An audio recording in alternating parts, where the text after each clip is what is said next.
हाय यारमेश, आपका स्वागत है मेरे यूट्यूब चैनल बीटीएस कोरियन और नृत्य पहलवान इन भोजपुरी सॉन्ग। तो आज मैं आप लोगों को क्यों वाईफाई का पार्ट 5 बताऊंगी। चलिए स्टोरी स्टार्ट करते हैं। हमने अपने स्टोरी के पिछले पार्ट में देखा था कि शिमिन और शंकुक दोनों ही हनीमून पे जा रहे थे, लेकिन शिमिन को जीकी की मॉम ने रोक लिया होता है। क्यों? क्योंकि वो उन दोनों को अकेले नहीं देख सकती थी। तो फिर शादी ही क्यों करें? मुझे तो यही समझ नहीं आता, ये औरत आखिर चाहती क्या है? क्या यही वो रीजन है जिसकी वजह से ते घर छोड़कर गई? ये तो आगे की स्टोरी में पता चलेगा। हम देखते हैं कि शिमिन उसकी बात को नहीं मानती है और अपने सामान को पैक करके वो हनीमून के लिए अपने हस्बैंड के साथ निकल भी जाती है।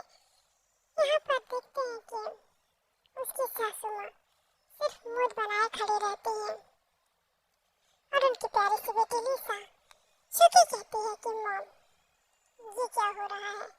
आपकी बात को काटा जा रहा है।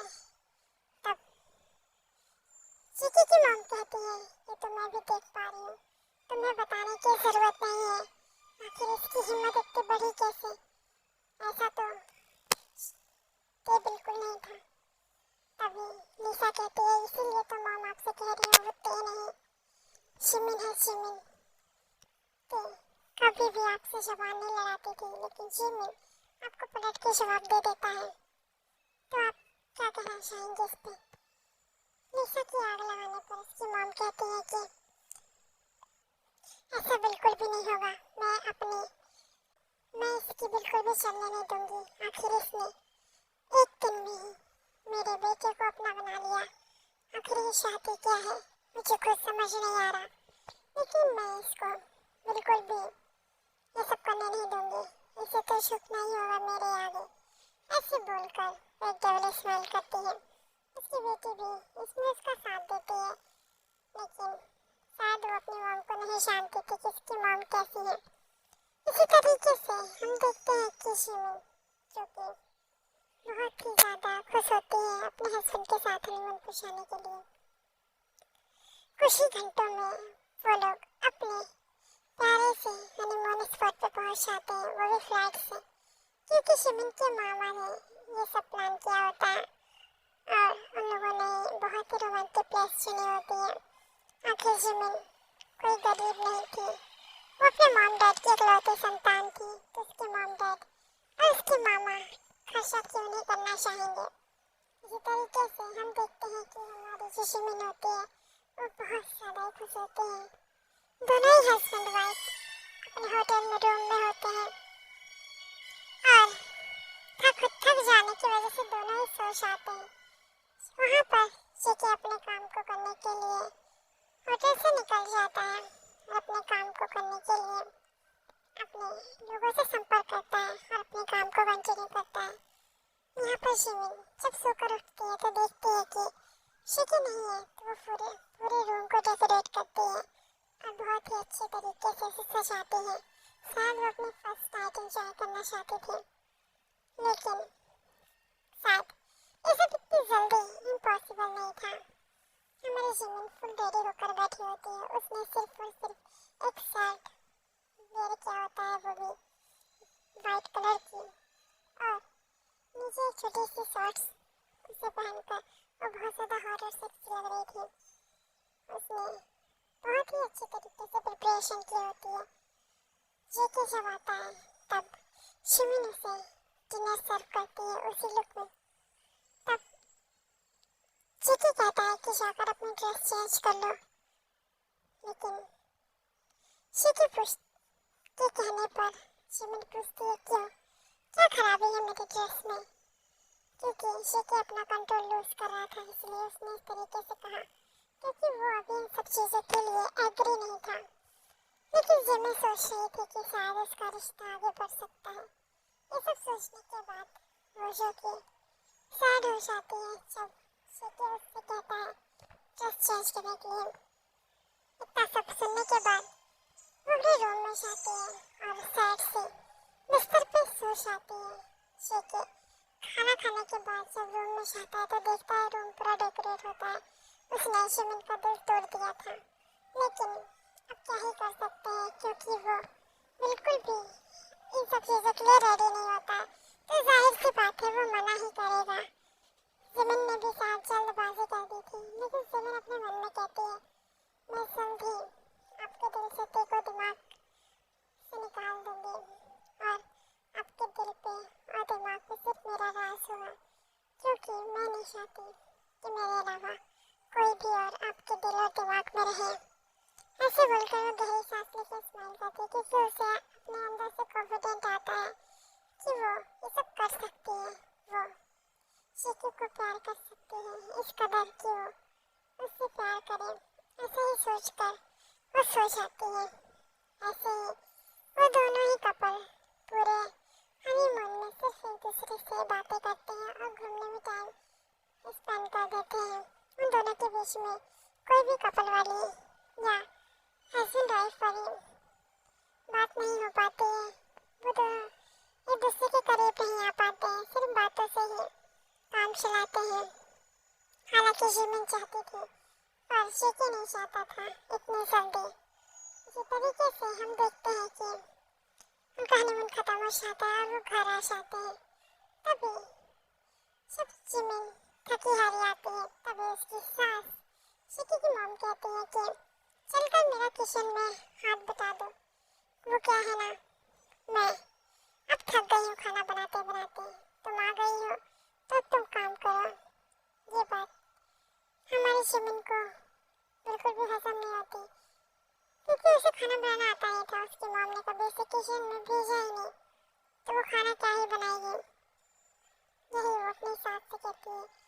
तब उसकी सास कहती है, ऐसे कैसे होगा, ऐसा नहीं चलेगा, तुम्हें खाना बनाना ही पड़ेगा, घर के सारे काम तुम्हें देखने होंगे। ये भी ना कुछ नहीं बोलती है और वो क्योंकि साफ साफ कह देती है, मैं नहीं बना पाऊंगी, क्योंकि मैंने अपनी लाइफ को अलग तरीके से सोचा है।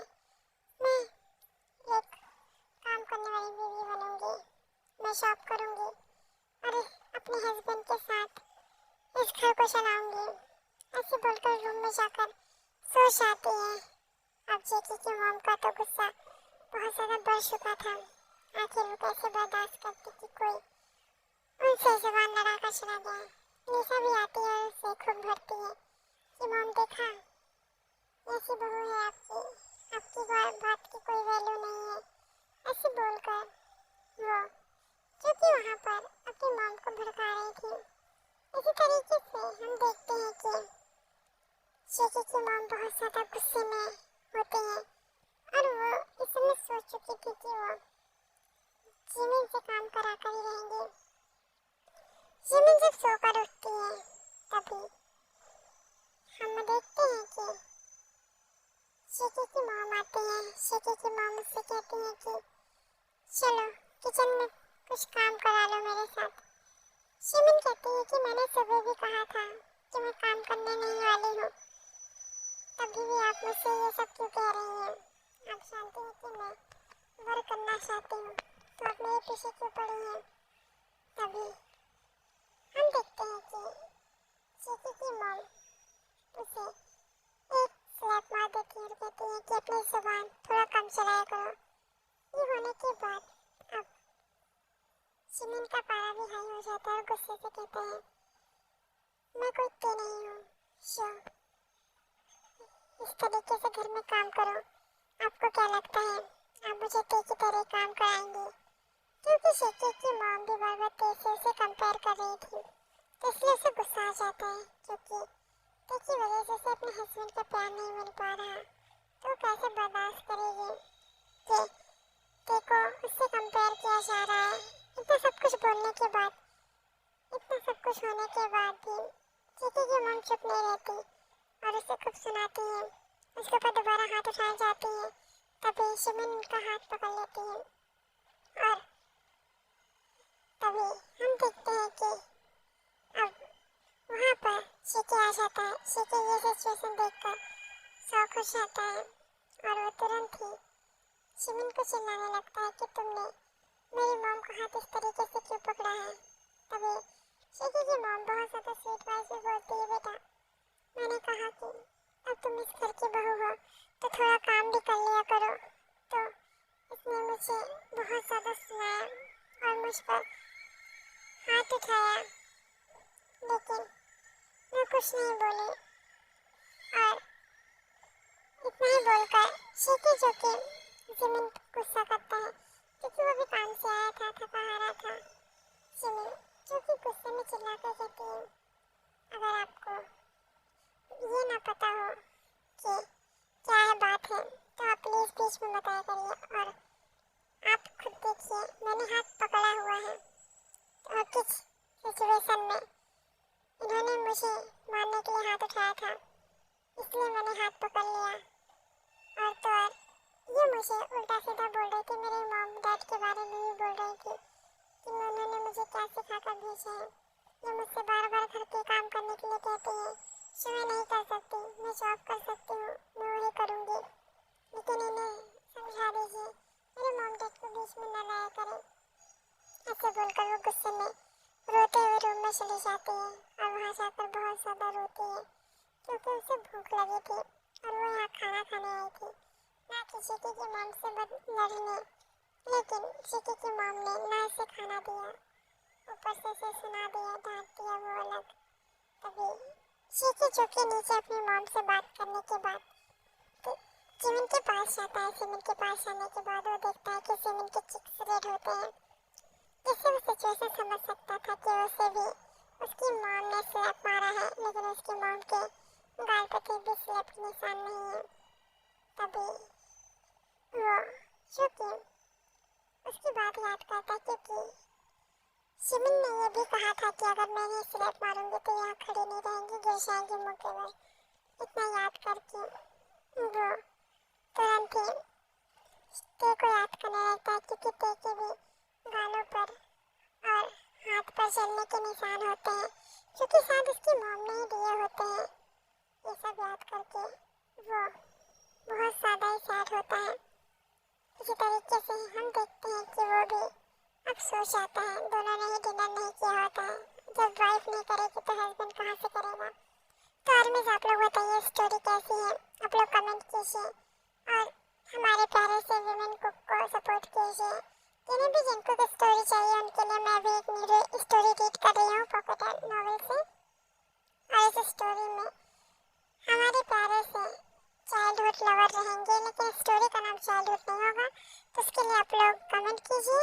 और वो स्टोरी जिनको होगी तो आप लोग खुश हो जाइए, जिनको लवर्स, और ज़्यादा से ज़्यादा स्टोरी को कमेंट कीजिए और स्टोरी में लाइक कीजिए और शेयर कीजिए, क्योंकि मैं चाहती हूँ कि स्टोरी बहुत ज़्यादा ही अच्छी तरीके से ग्रो करे और मुझे बहुत ही अच्छा रिस्पांस मिले, क्योंकि मैं स्टोरी आप लोगों के लिए दे रही हूँ और आप लोग रिस्पांस नहीं करेंगे तो कैसे चलेगा।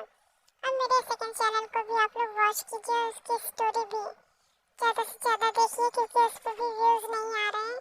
लगातार मैं स्टोरी डाल रही हूँ लेकिन व्यूज़ नहीं आ रहे हैं, इसलिए मुझे स्टोरी देने का मन नहीं कर रहा है। इसलिए इस समय मैं इस स्टोरी में गैप करके स्टोरी दे रही हूँ, क्योंकि आप लोगों के व्यूज़ कम आ रहे हैं तो मैं कैसे स्टोरी दूँ। आप लोग रेगुलर स्टोरीज जैसे वॉच करते थे वैसे ही आप लोग वॉच कीजिए, 500 व्यूज़ या 1K व्यूज़ दीजिए। मुझे स्टोरी रोज़ देने में कोई भी प्रॉब्लम नहीं है। मैं जैसे पहले स्टोरी डेली अपलोड करती थी वैसे फिर से अपलोड करूँगी आपकी जिनको की, और इसी तरीके से वन शॉट भी दूँगी। जैसे आपको पसंद है तो सरांग यार में लव यू सो मच। इसी तरीके से सपोर्ट करते रहिए, स्टोरी को वॉच करते रहिए और मुझे प्यारे प्यारे कमेंट भी करते रहिए। लव यू यार में, सरांगे।